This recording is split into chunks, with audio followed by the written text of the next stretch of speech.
King Solomon.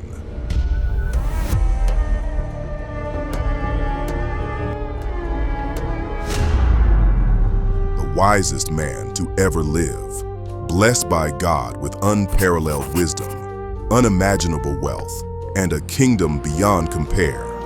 But even the greatest among us can fall.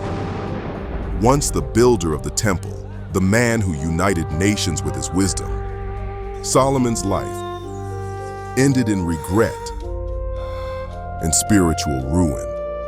What happened along the way?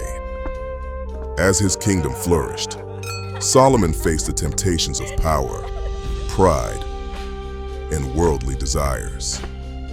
The very wisdom that once guided him became clouded, leading him down a path of compromise. This is not just a story of one king. It's a story about all of us, about the dangers of losing sight of our purpose, of allowing success to overshadow faith, and of the fragile nature of human choices. Stay with us until the end to uncover the tragic lessons Solomon's life still offers us today. How can we avoid the same pitfalls? How can we remain faithful in a world that constantly pulls us astray? If you find this story enlightening, please like, subscribe, and hit the notification bell so you never miss an update. Your support helps us bring more powerful biblical stories and life-changing lessons straight to you. Share this video with your friends and family, because these timeless lessons are meant to be shared. Let's dive into the final chapter of Solomon's life and discover the ultimate truth behind the rise and fall of the wisest king Israel ever knew. Let's begin. David was dying, and the throne of Israel stood exposed.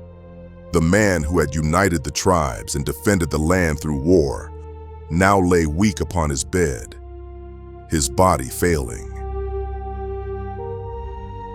In the city, the people waited in silence, knowing that the crown could spark either peace or another rebellion.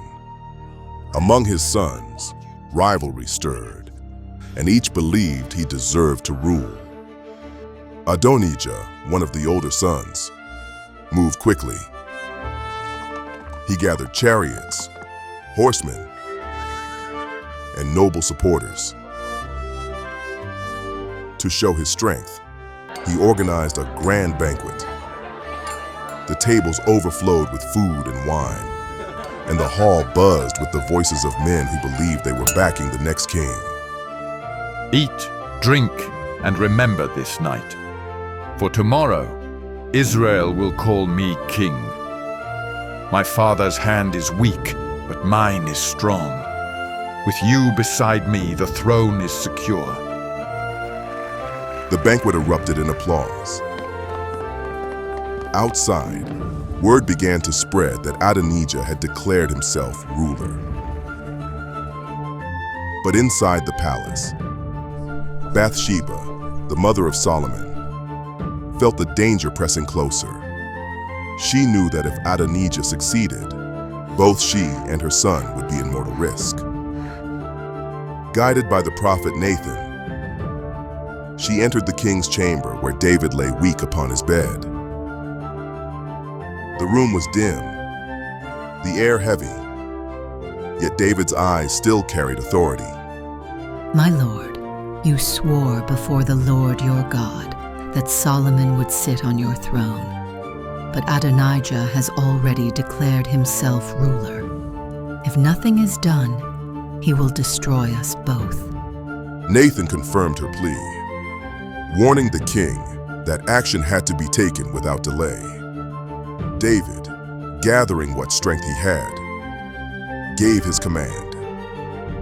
Solomon was to be placed on the royal mule and anointed at Gibeon before all the people, so there would be no doubt about who was chosen to rule. The announcement shook the city. Trumpets sounded, and priests poured oil on Solomon's head. Crowds shouted with joy, declaring him king. At that same moment, Adonijah's banquet froze.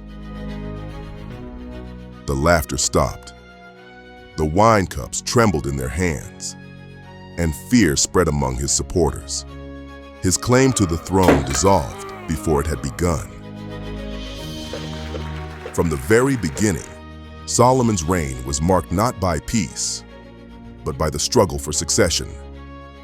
He entered the throne carrying the weight of a divided court, for many had already raised Adonijah as king. The tension still lingered, and though the crown rested on his head, the nation was still waiting to see what kind of king he would become. The days after Solomon's anointing were filled with uncertainty. He had the crown, but not yet the heart of the people. The young king knew that power alone could not steady a kingdom still unsettled by recent conflict. He needed something greater to guide him. So he went to Gibeon, where the most important high place stood, and presented sacrifices to the Lord. On that altar, he placed 1,000 offerings, each consumed by fire as a sign of devotion and desperation. That night, while he slept, God appeared to him in a dream. Ask for whatever you desire, and I will give it to you.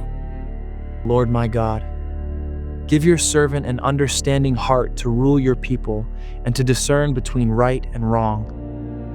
The request pleased the Lord, who answered with favor.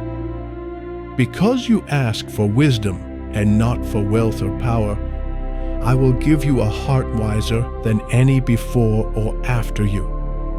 And I will also grant you riches and honor beyond measure.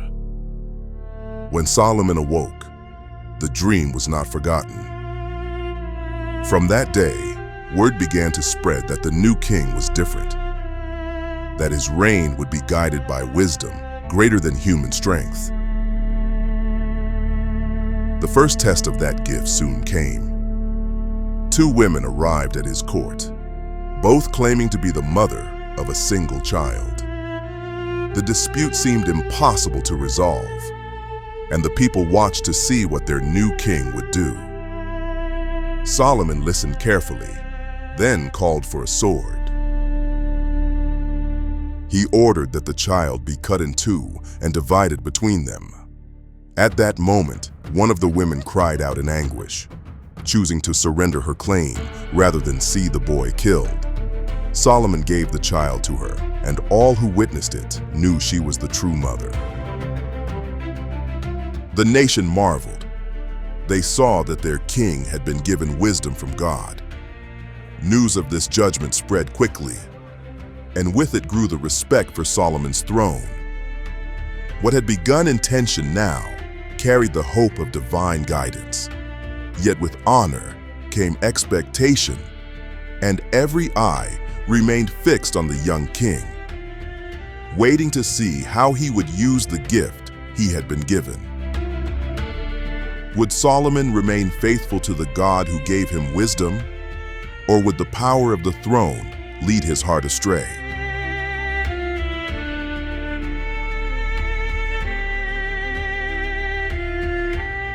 The people who once doubted now watched with growing admiration. Solomon's wisdom quickly became the mark of his reign. He organized the kingdom with remarkable skill, appointing officials, managing trade, and overseeing justice throughout the land. Under his rule, Israel experienced peace on every side, something rare in the days of kings. With peace came prosperity, and soon the nation reached heights it had never known before.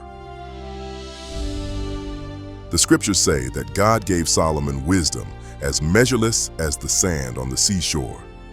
His knowledge touched every subject, from law and leadership to plants, animals, and the mysteries of creation itself. He spoke 3,000 proverbs and composed more than 1,000 songs. People marveled not only at his judgments, but also at the breadth of his understanding.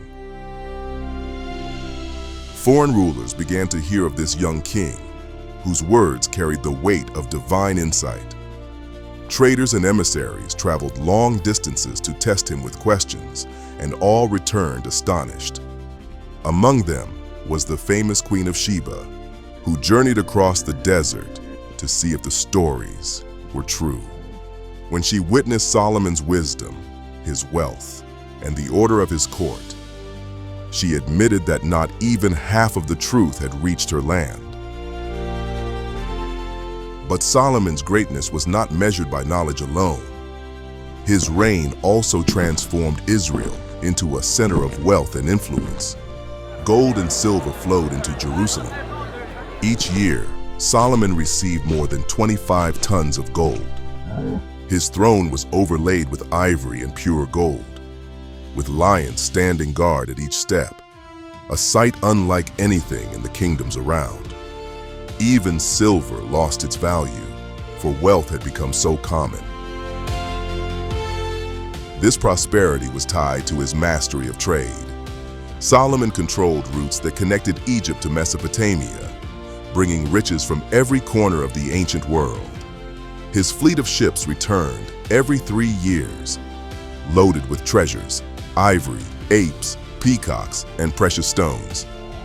Israel, once a land threatened by enemies, had become the heart of international exchange. The most important work of his reign, however, was the temple in Jerusalem. David, his father, had longed to build a house for the Lord, but was forbidden. That task fell to Solomon, and he embraced it with devotion. He gathered cedar from Lebanon, stone from the finest quarries, and gold without measure. For 7 years, thousands of workers labored until the house of the Lord stood complete, radiant in beauty. When the temple was finished, Solomon led the people in a prayer of dedication. As he prayed, the glory of the Lord filled the building like a cloud, and the priest could not stand to minister. It was the greatest moment of his reign, when Israel's worship was united, and the presence of God rested visibly among his people.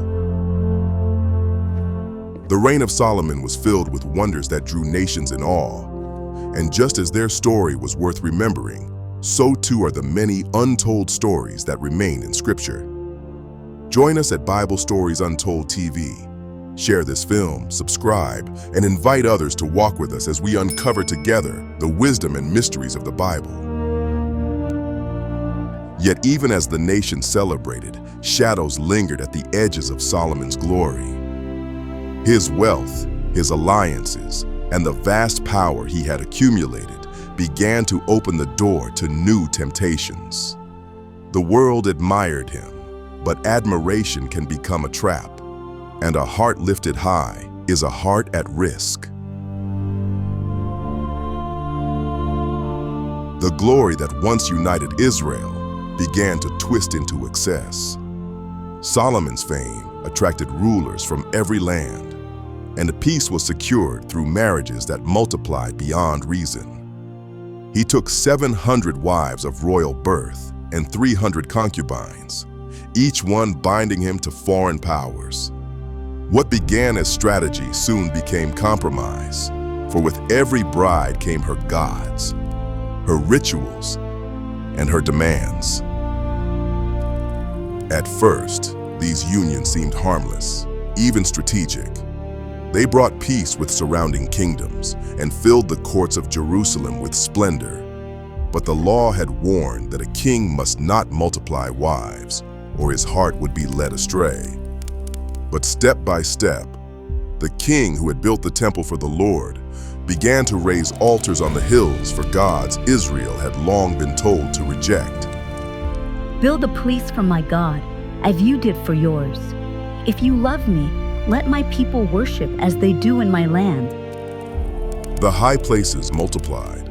Shrines rose to Chemosh of Moab, to Molech of the Ammonites, and to Ashtoreth of Sidon.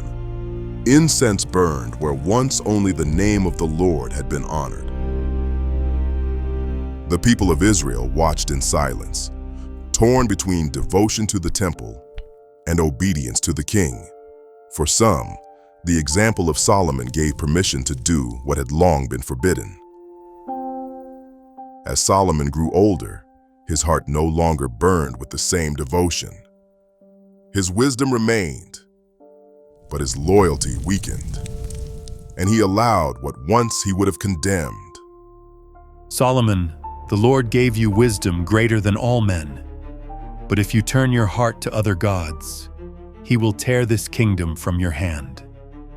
The scriptures say the Lord became angry with Solomon because his heart was not fully devoted as it had been in the days of David. Twice God had appeared to him, and twice he had warned him to walk faithfully.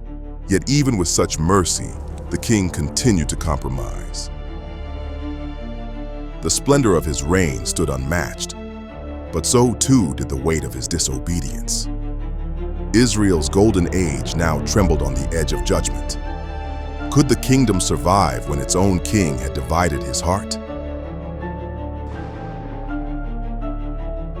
Then came the word of the Lord. One night, his voice broke through the silence with a message that could not be ignored. Since you have not kept my covenant, I will tear the kingdom away from you and give it to one of your subordinates. Yet for the sake of David your father, I will not do it in your lifetime. Your son will bear this judgment.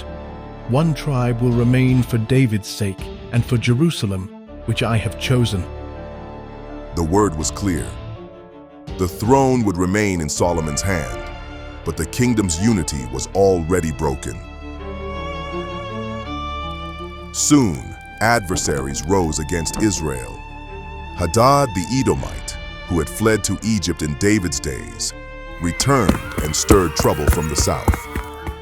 Rezon of Damascus built his own kingdom in the north, becoming a constant thorn in Solomon's side. Peace gave way to unrest, and the golden age began to crack. But the most significant threat came from within. Jeroboam, one of Solomon's officials, a young man of great ability, gained the favor of the people. On a road outside Jerusalem, he was met by the prophet Ahijah. The prophet took his new cloak, tore it into 12 pieces, and gave 10 of them to Jeroboam. Take these 10 pieces. The Lord says, I am tearing the kingdom out of Solomon's hand and giving you 10 tribes. Only one tribe will remain for David's sake, so that my servant's lamp will not be extinguished in Jerusalem. From that moment, Jeroboam carried a secret destiny.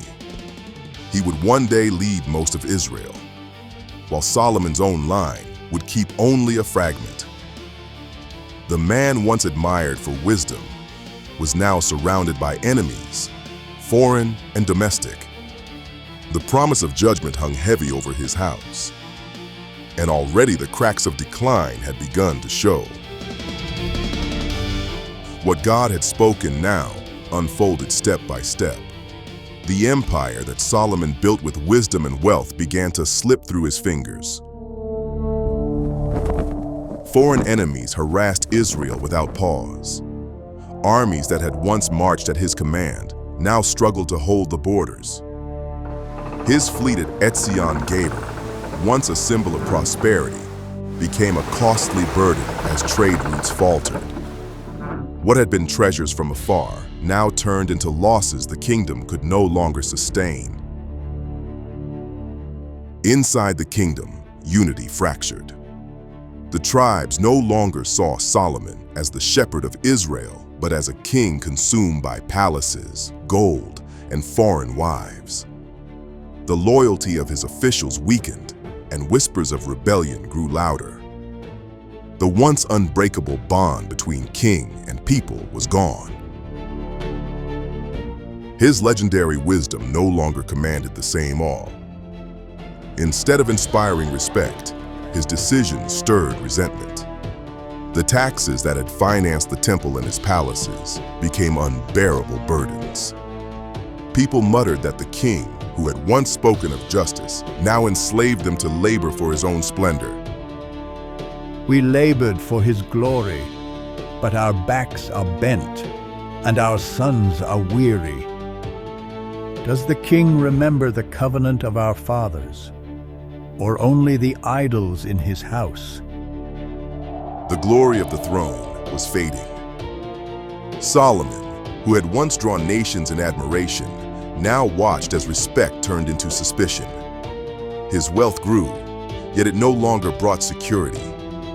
His alliances multiplied, yet they only deepened division. The empire that had once seemed untouchable was crumbling from within.